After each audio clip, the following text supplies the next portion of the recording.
Hoje nós lemos dos trechos mais significativos e mais belos da Sagrada Escritura, falando sobre o perdão. O capítulo 18 do Evangelho de São Mateus é o capítulo em que nós chamamos o capítulo da instrução para uma vida em comunidade. Então nós temos que pensar que o evangelista Mateus está falando para a sua própria comunidade, dirigindo o seu discurso aos seus discípulos, aos membros da igreja mateana, igreja de São Mateus. E como nós sabemos, há uma lógica no tempo de Israel, no povo de Israel, que não é muito diferente das lógicas de hoje, da lógica de hoje, infelizmente, mas que tinha a lógica do olho por olho, dente por dente, da vingança dentro de uma certa medida. Então, se eu faço mal, ou melhor, se eu recebo mal, eu pago com a mesma medida, não tem problema nenhum. Se tirar o meu dente, eu tiro o dente dele também. Se arrancar o meu cabelo, eu posso arrancar o cabelo dele. Se cortar o meu braço 10 centímetros, também posso cortar o braço dele 10 centímetros, que não há problema nenhum. Então é a lógica da vingança. Por isso Pedro aproxima-se de Jesus, que certamente já ouviu Jesus falar tanto sobre perdão, perdão, perdão, perdão. Pedro pergunta: mas quantas vezes devo perdoar se o meu irmão pecar contra mim? Interessante que esta passagem, não esta passagem, mas esta frase nós ouvimos muito nos confessionários. Muitas vezes a pessoa se apresenta diante de mim e diz: padre, eu estou com muita raiva. Fulano de tal fez um mal para mim. Eu chego para ela, então você, não como penitência, mas você vai fazer um exercício do perdão. Vai rezar e vai tentar pedir perdão a esta pessoa. E ela: mas como, padre? Foi ela que fez o mal para mim. Olha, se ela fez o mal para mim, Jesus ensina: quantas vezes devo perdoar se o meu irmão pecou? Quem é que errou? Foi o outro. Mas o exercício para mim é o exercício do perdão. Mas padre, foi ela que fez o mal. Exatamente, mas é você que tem que perdoar. Por isso você tem que fazer um exercício de perdão. Porque você tem que quebrar a lógica da vingança. Quantas vezes devo perdoar? 7 vezes? 7 já é o número da perfeição. E Jesus Cristo, quando vai dar uma medida, dá uma medida indefinida. É preciso perdoar 70 vezes 7. O que significa 70 vezes 7? Significa um número indefinido. Uma quantidade que não existe fim. Uma quantidade que existe apenas o limite da infinidade. Isso é uma maravilha. Uma maravilha por quê? Porque isto é uma regra no reino de Deus.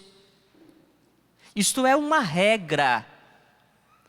Vejam só quando Jesus, quando entra na parábola para explicar aquilo que ele está falando, veja só o que ele diz: porque o reino dos céus é como?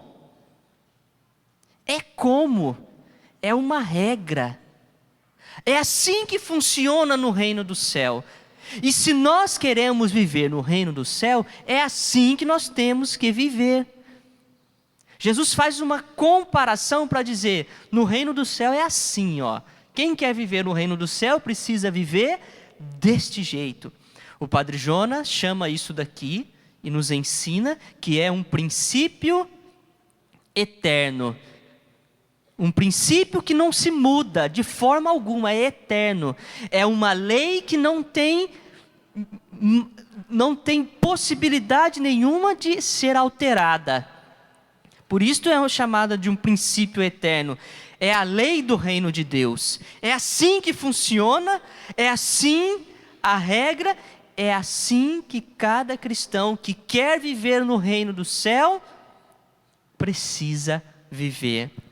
Por isso, porque o reino dos céus é como o rei que resolveu acertar contas com os seus empregados.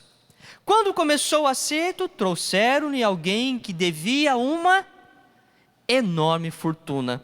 O que significa dizer que é uma enorme fortuna? Significa dizer que é algo impagável. Se fôssemos colocar em questões materiais, em questão de ouro, por exemplo, este empregado deve aproximadamente 20 toneladas de ouro. 20 toneladas de ouro. Ou seja, uma dívida impagável. Este homem está numa situação sem saída. Uma situação sem saída. Como o empregado não tivesse como pagar, ou seja, existe alguma possibilidade deste homem pagar a dívida? Porque o próprio Evangelho já disse, como o empregado não tivesse com o que pagar. Então não tem possibilidade para ele. Só que este homem se prostra diante do rei e suplica-lhe: dá-me um prazo que eu te pagarei tudo. O que é que este empregado está pedindo? Está pedindo algo ilógico. Está pedindo algo ilógico, porque o Evangelho já diz que ele não tem como pagar. Uma dívida que já é impagável. E ele está pedindo: dá-me um prazo. O patrão deu a ele um prazo. Deu a ele um prazo. Veja como é este patrão. Este patrão não deu a ele um prazo. Este patrão deu a ele o fim da dívida. O homem, aquele empregado, recebeu muito mais do que aquilo que ele pediu. Recebeu muito mais do que aquilo que ele mesmo ali prostrado suplicava. Porque ele pede um prazo. O rei quita a dívida. Por que é que o rei quitou a dívida? O rei quitou a dívida porque sentiu-se compaixão. Ao sentir compaixão, solta o empregado e paga-lhe a dívida. Como é que essa dívida tem que ser paga? Também é importante nós pensarmos nisso tudo aqui. Bem, antes do rei agir com compaixão, como é que a dívida ia ser paga? Qual era o meio da dívida ser saldada por aquele homem? Sendo, exatamente, estavam fazendo assim aí, ó. Sendo preso. Só existia uma possibilidade de pagar a dívida para aquele homem, tirando a sua liberdade. Veja como a liberdade tem um alto valor. A liberdade, ela tem um alto valor porque ela paga uma dívida que não é possível pagá-la.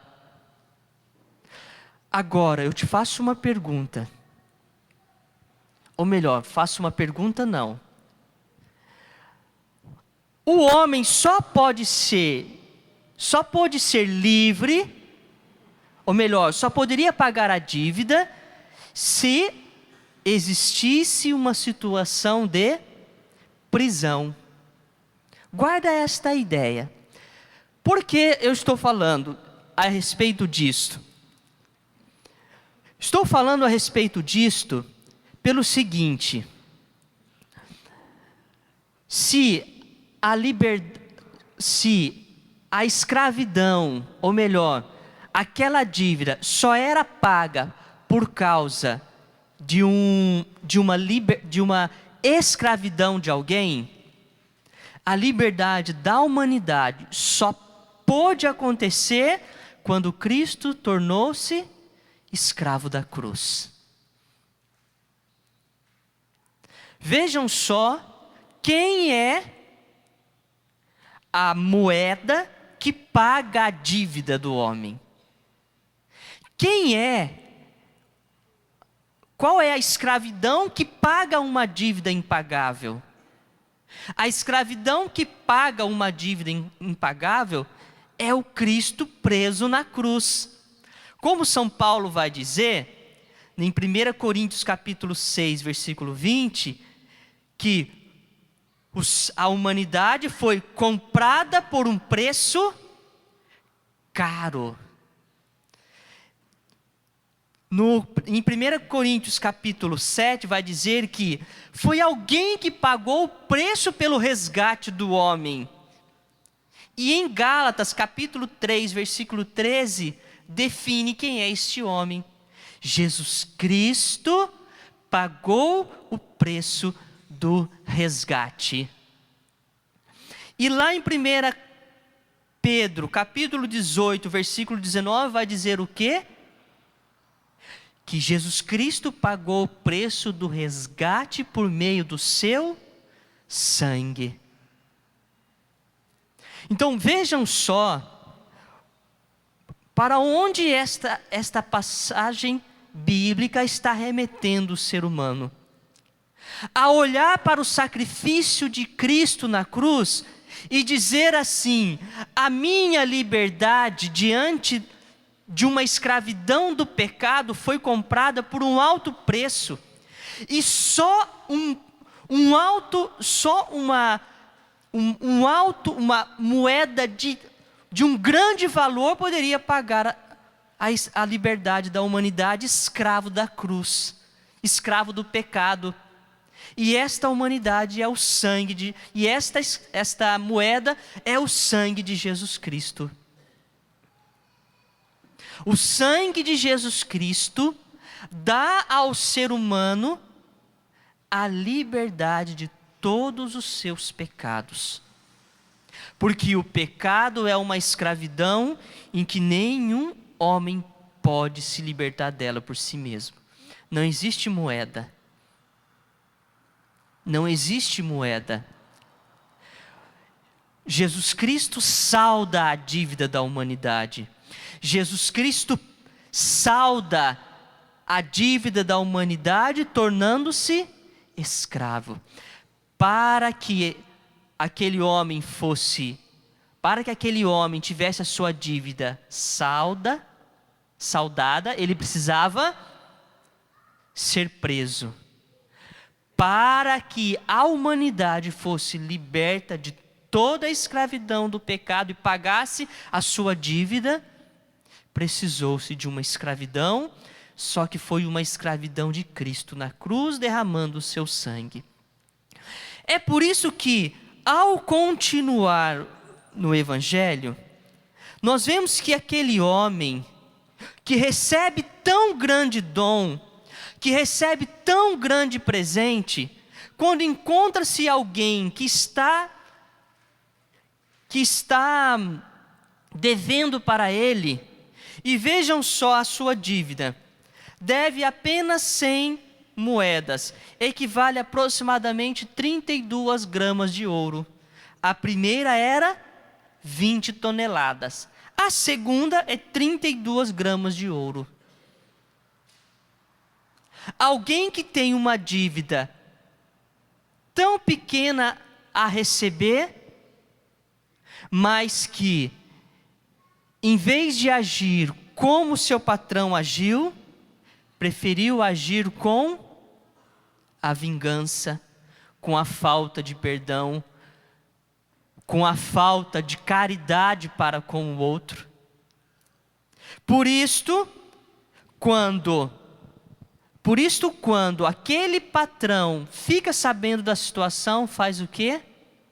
Lança-o na prisão, ou melhor, já não o lança na prisão, mas já o entrega para os torturadores, já mudou. Antes era para a prisão, agora para os torturadores. E ele seria torturado até pagar a dívida, uma dívida que é impagável. Ou seja, aquele homem, porque não agiu com perdão, é lançado para a tortura e para a morte.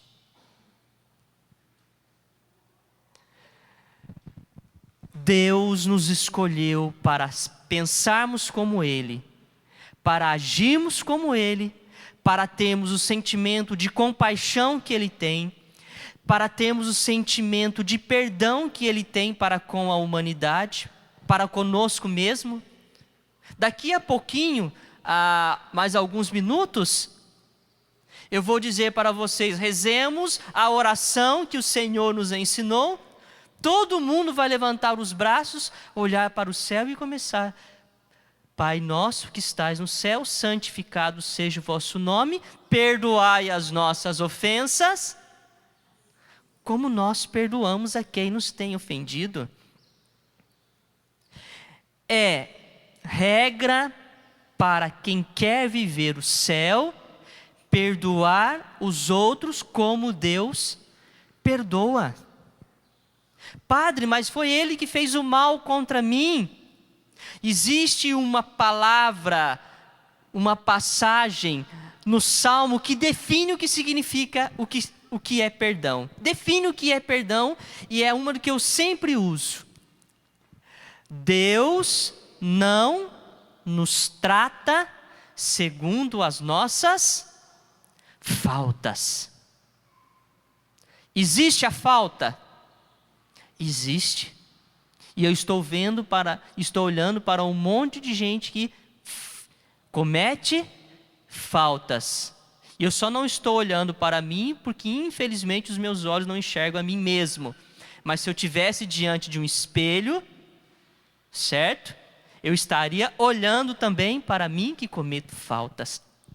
Mas Deus não nos trata segundo as nossas faltas. Perdoar significa não tratar o outro segundo as faltas dele. Padre, mas eu sinto ainda aquele desconforto no coração. Eu olho para aquela pessoa, me dá um mal-estar. Eu olho para aquela pessoa, me dá uma sensação ruim. Bem, o que significa perdão? É não sentir muitas vezes estas coisas? Não. Muitas vezes você vai olhar para aquela pessoa e vai dar este mal-estar. Mas se você tem uma atitude de perdão para com ela, você não deixa com que esses sentimentos que estão dentro de você se externe e você começa a ser rude, ser duro, ser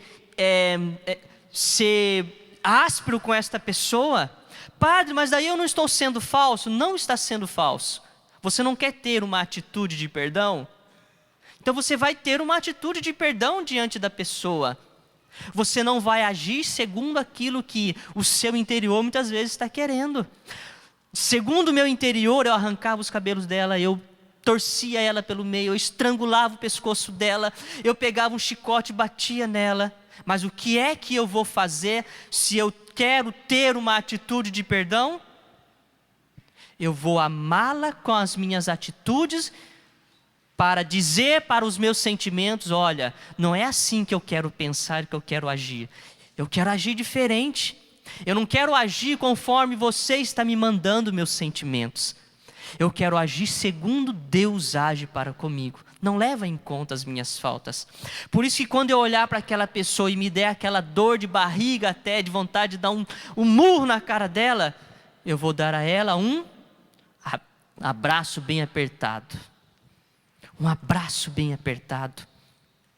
É ter atitudes de perdão e não sentimentos.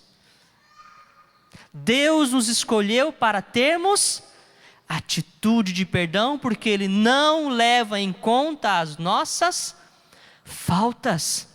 Não leve em conta também a falta dos outros. Deus nos escolheu para isto. Ter sentimentos de compaixão. Deus tem compaixão para com o homem, e o homem, chamado a ter compaixão para com os seus irmãos, ter o mesmo comportamento que Deus tem para com ele, ter para com os outros.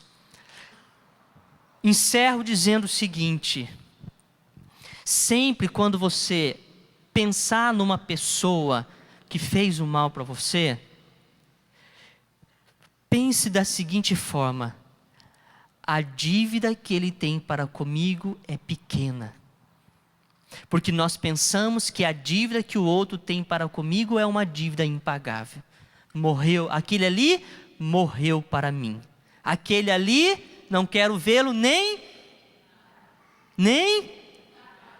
pintado de ouro. Significa que é uma dívida impagável.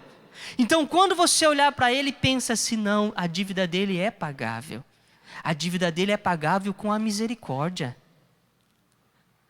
Deus deu, ou melhor, o rei deu muito mais daquilo que ele havia pedido. Tenha também a mesma atitude de Deus para com o outro.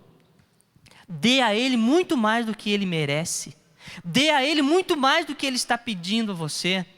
Dê a ele a verdadeira liberdade, que é a liberdade do perdão.